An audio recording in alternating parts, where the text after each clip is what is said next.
Alright, here we go with the valve spring upgrade. There's maybe spark plug.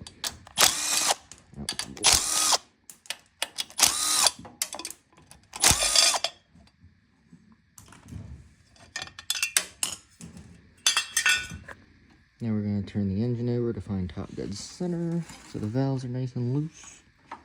Screwdriver's in there to help me figure it out.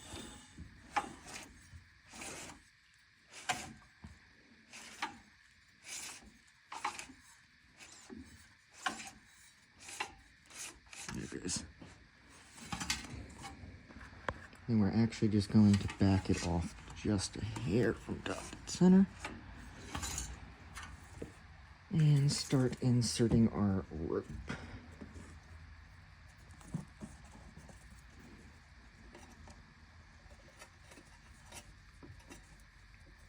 And you want to insert it until that puppy is full. Even if you got to shove it in there with a screwdriver a little bit, like I might have to.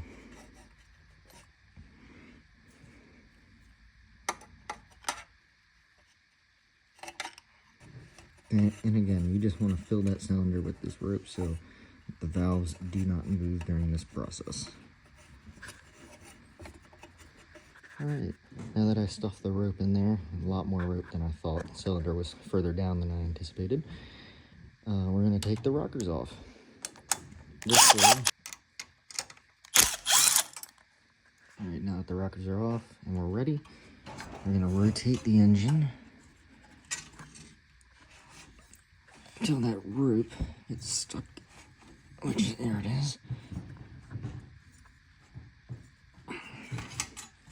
Now I shouldn't be able to push on the valves.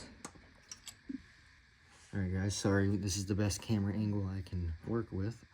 But now that we have the cylinder all the way up and the string tight against the valves, I'm just going to use my hand since it's a small engine. 2 fingers, sides of the valve, pops off like that.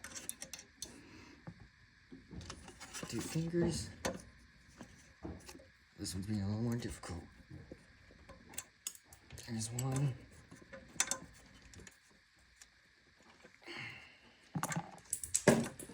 There goes the other.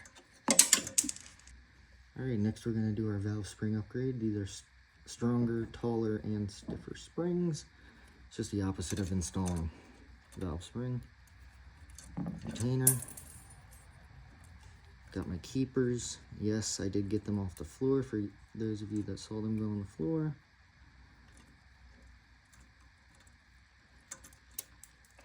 Crap, just dropped one actually. Alright, there it is. Alright.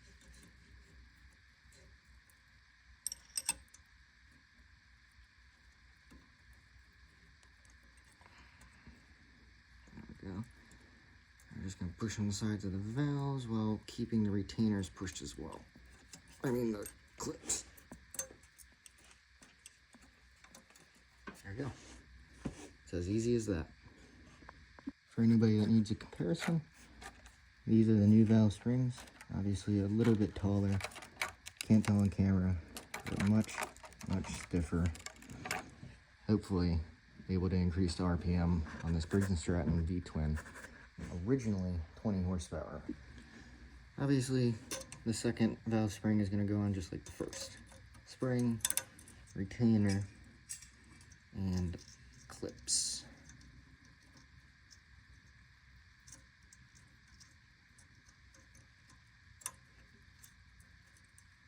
If my fingers will work.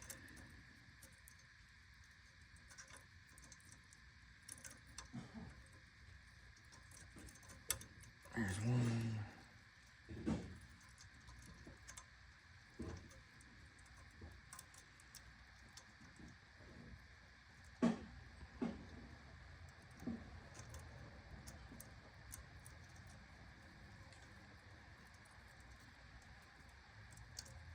It's easier to do this on a workbench, not on your engine, but I already put the engine together, so working with what we got.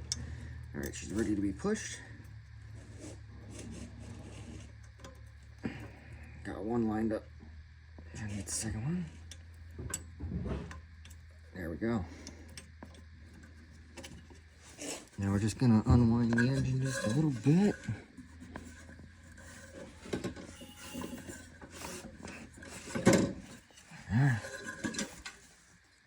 rope out. Now it's time to reinstall our rockers. Same way we took them off. Line it up. Probably not the right way you're supposed to do it. Probably supposed to do top dead center, but I believe in the Ugga Dugga method. Get the Ugga Duggers. She's great. She kept her valve lash. Cool. Same with the exhaust.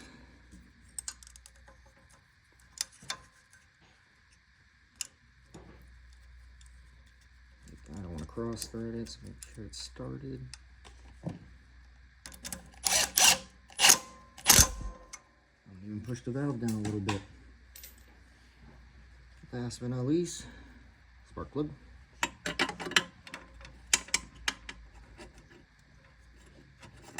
Lined up, spark plug socket. Now I know it's not going to be a favorited method, but I'm going to use the Ugga Dugger on the spark plug. Just like that. It's tight. Next, we're going to check our valve lash because obviously we did some valve adjustments. The springs are at top dead center. Intake seems a little loose, but okay. Well, we can't get in the exhaust, so we're gonna have to adjust that. I know what people are gonna say, but again, using the Ugga Dugga.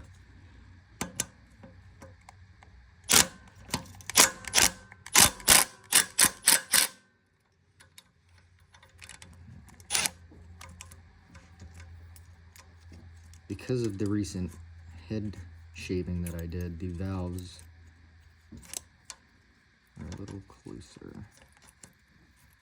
I mean that in the sense because the head got shorter when I sanded it down, so technically the push rods are a little longer, so that's why if you notice these adjustments are all the way out.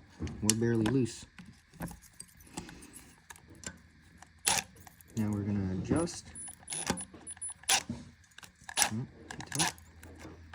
This is where the hand comes in.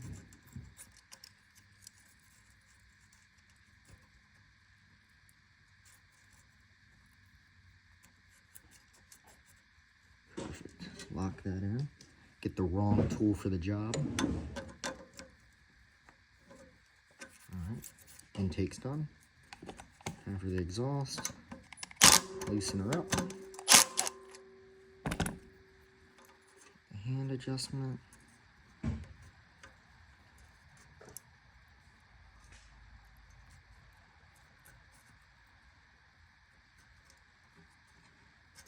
That's good. Again, get the wrong tool for the job, not a wrench or anything. Tighten her up.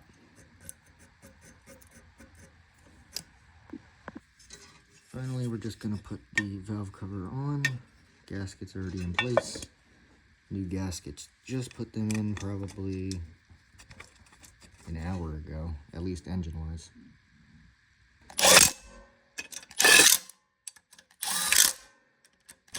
Alright, and that's how you replace valve springs on an engine that's put together.